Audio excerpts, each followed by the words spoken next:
What's going on, guys? Thank you so much for tuning in to yet another episode here of Walking Manifestator, where we talk about all the things that can help you unleash the power that you have within yourself, okay?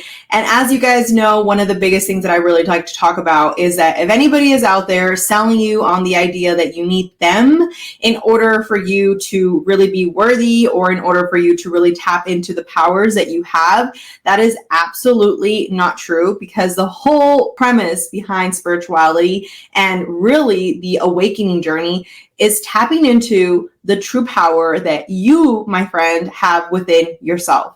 Now, it is important for you to do research. It's important for you to do meditations. It's important for you to have mentors, because it can really help you dissect the information that is important for you in this part of your journey, and at the same time help you in this journey of truly tapping into the walking manifestator that we are all born to be. I just had to put that out there because I've seen a lot of people recently really just talking about you need me in order for you to be worthy, and that's not the agenda that we're pushing. We're pushing your agenda and really shining in that space. So with that being said, today's conversation is going to be very important in my experience, something that has really helped me in coping and understanding and really diving deep into who I am, why I am the way that I am, and what I need to change to really tap into becoming that best version of myself every single day, which I will say it's a journey, okay? It's not just like, oh, I read this one book and I'm this enlightened being now. No, it's a journey.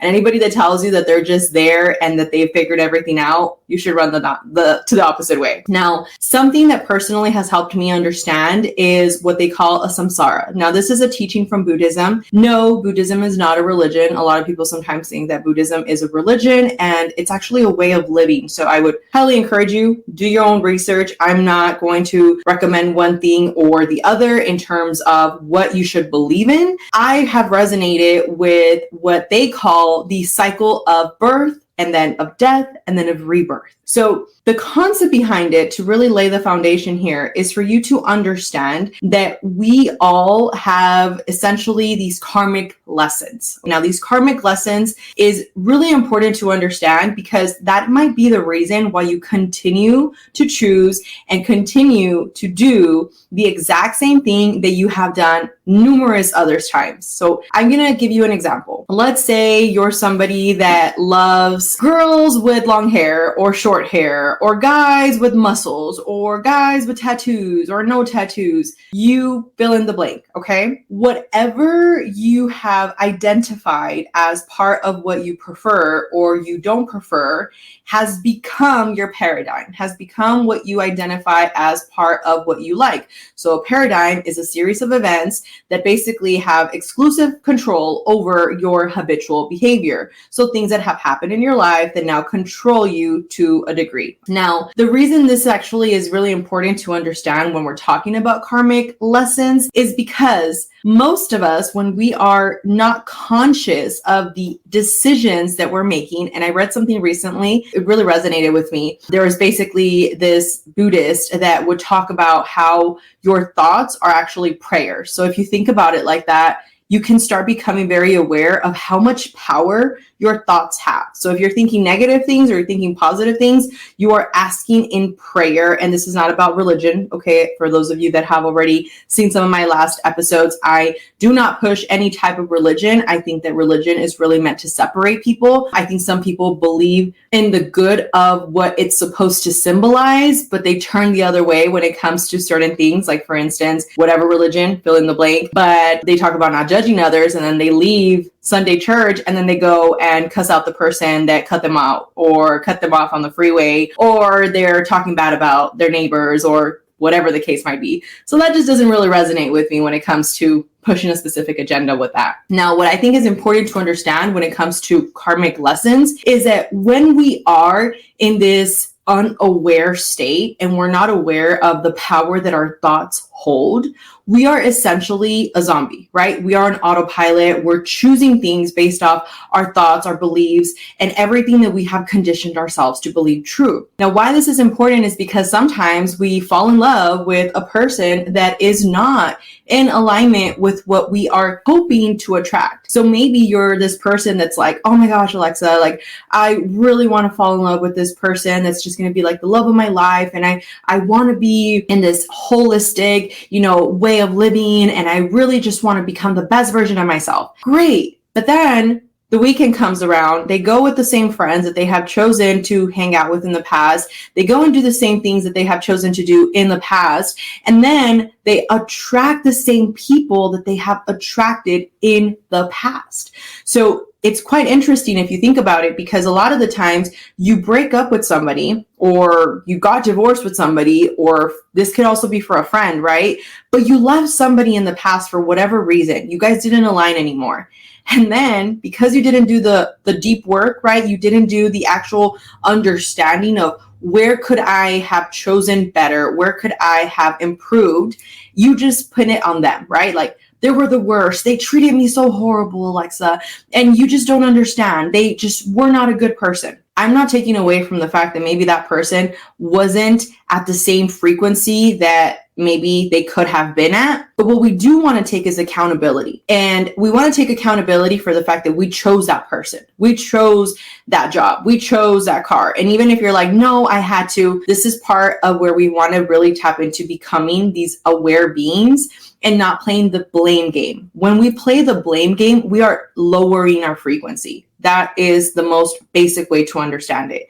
So when we talk about choosing this new person, right, and we didn't do this soul work on the last relationship that we had, we're literally grabbing our bags, putting them in the back of our bag, and we're basically taking all our baggage, all our garbage into the next situation. And then for one reason or another, go figure, there it goes. It happens again. And you're like, why does this always happen to me? Why do I always choose the wrong people? Why do people always leave? Why? And then of course, if any of this stuff is resonating with you, you know how that continues to spiral off. But the reality is that it's not about the fact that you chose the same person in terms of that, you're just choosing emotionally unavailable people, which that is part of it, but that's a whole other conversation. But it's also part of the frequency that you're carrying. If you are a person that is constantly surrounding yourself with negative Nancys, people that are not looking to grow and develop, people that are stuck in a certain mentality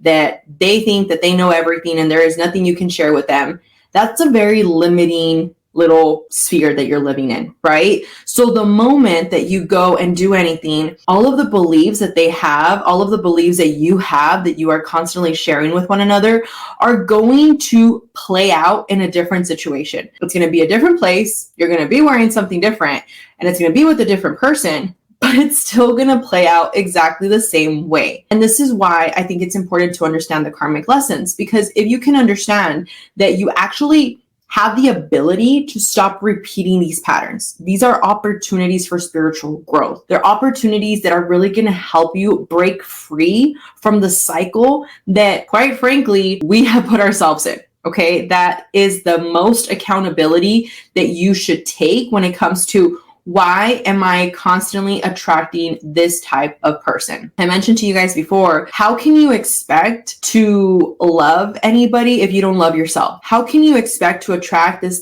person that in your dreams is 10 out of 10, whether it's from a physical, from an emotional, from a spiritual perspective, but in your boxes, they're 10 out of 10. But yet you haven't done the soul work internally on yourself, okay?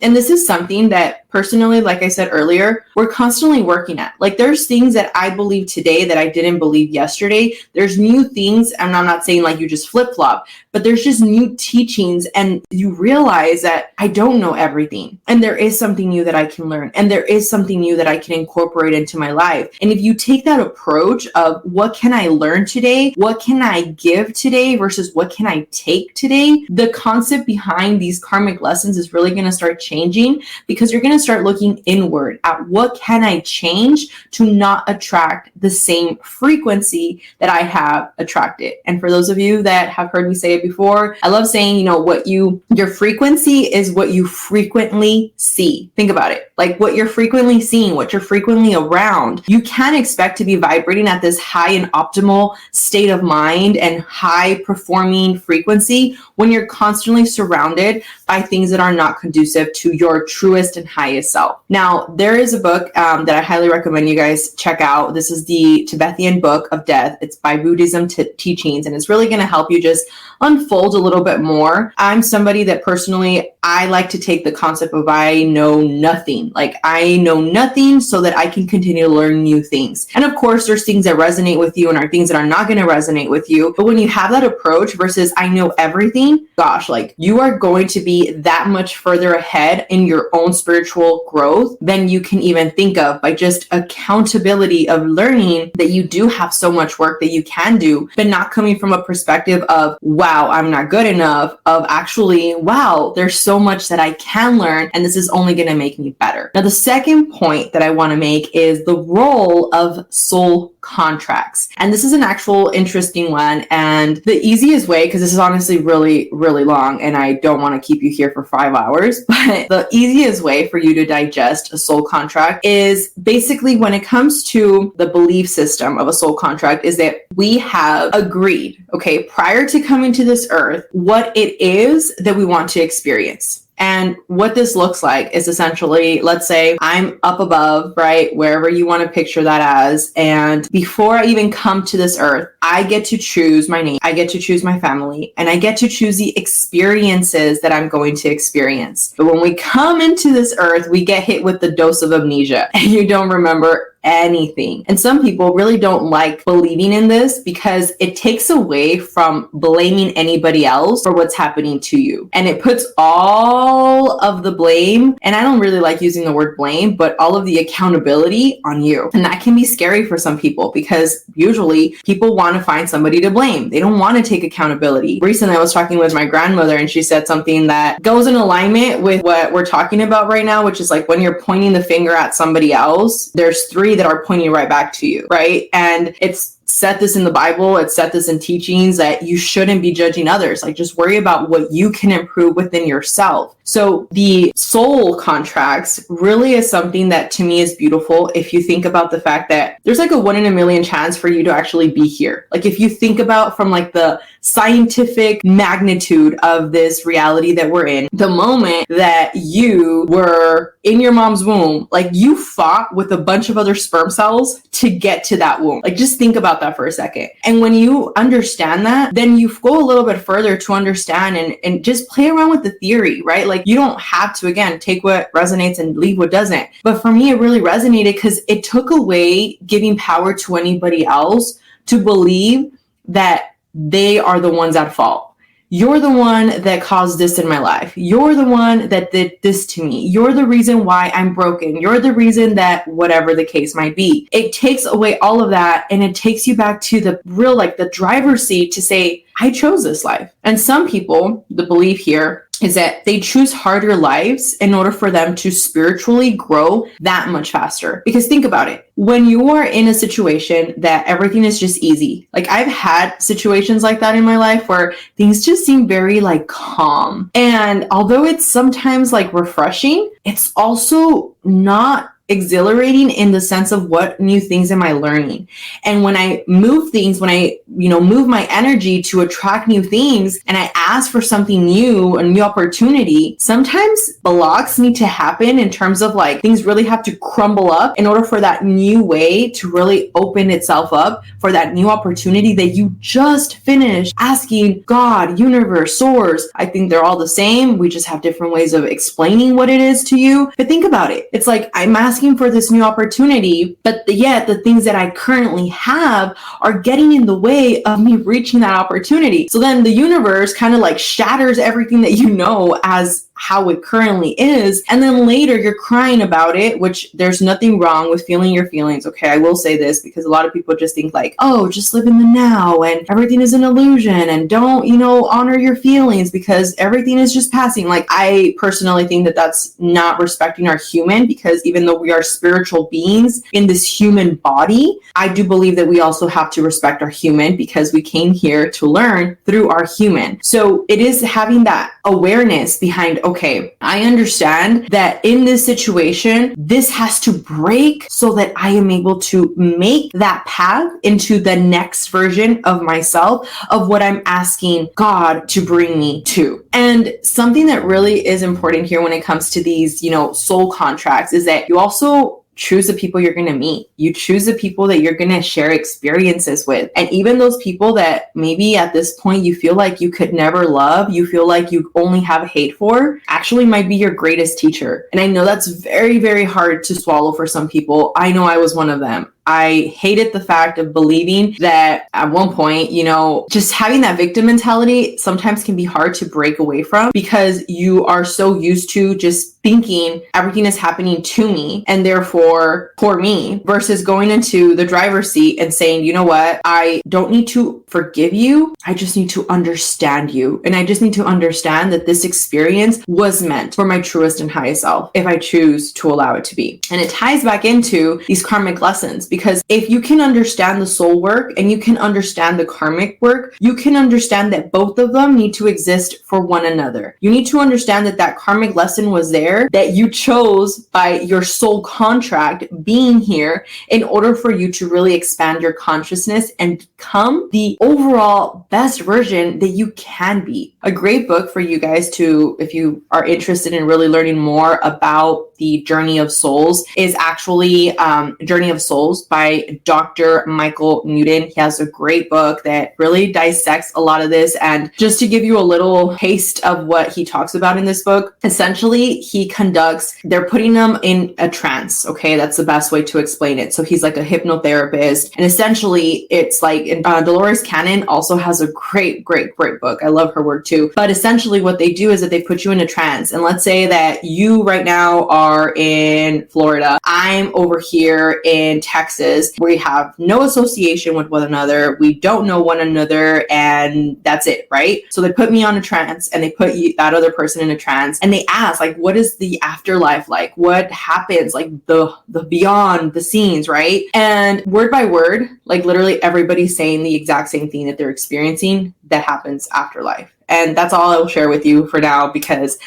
if you guys are interested, feel free to, if you're watching this on YouTube, leave a comment down below and we can definitely dissect this in maybe one of our future podcasts and really talk more about it. But it's just a really beautiful concept if you think about it, to understand that we are here for much more than just the materialistic stuff. And I was talking to my son about it recently because I was telling him, like, look, a lot of people are so money hungry that they don't care who they take advantage of, as long as they get to where they need to get to. And unfortunately, when you do things like that, you are creating a karmic lesson that you don't see in that moment, but it's going to come back to you. And second of all, you're not fulfilled. Like, you're just not fulfilled. Okay. And I just think that the more that you dissect these concepts and the more that you take time to understand, what do you truly believe in? Like, there's some things that when I hear them, they just don't resonate with me. And then there's other things that I just know in my soul that resonated with me. I would advise you, if there's anything that I could recommend right now for you to take away from today's podcast, is to listen to your gut, listen to your intuition, because there's something internally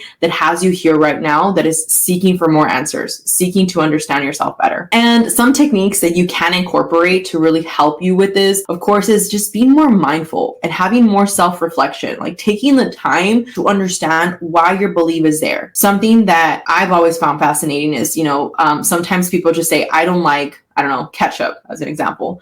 And one of my sons is like that, actually. Doesn't like ketchup. And funny enough, Dad always said he didn't like ketchup. So that was something that in his programming has been embedded.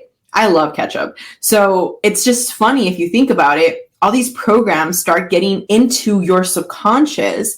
And it's up to you to reflect on them, to break free from them. If you don't do any reflecting, you're not going to change. The second thing is your intention on these decisions that you're making. What is the intention behind you understanding yourself? Is it for you to become a better person? Is it for you to share more love with the world? Is it for you to maybe attract your soulmate? Is it maybe for you to create more abundance from like an actual well-being, fulfilled place? What is your intention? And the last thing that I want to leave you with is really tapping into releasing those blocks. And a lot of the times, something that I've incorporated is taking away the forgiveness factor. Like, I don't need to forgive you if you wronged me at one point. Like, I don't need to sit here and tell you, yes, don't worry, Sandy, I forgive you for everything you said about me. Don't worry about it. I just need to understand you. And recently I've really been tapping into that because, as you guys know, when you start making more videos and when you have people that are actually watching,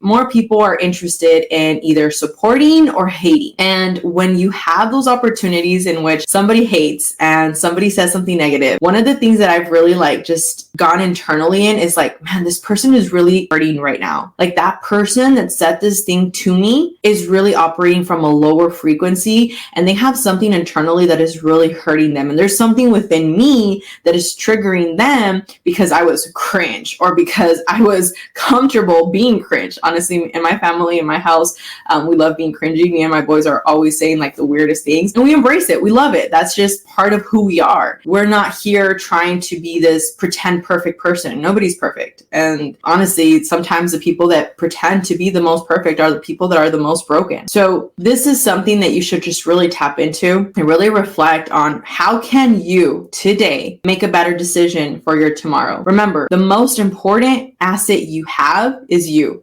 So invest in yourself wisely. With that being said, I want to thank you so much for tapping into today's episode. If you found any value from today's episode, I would greatly appreciate if you gave it a thumbs up, or if you left a comment, or honestly, just the fact that you're here and sticking around.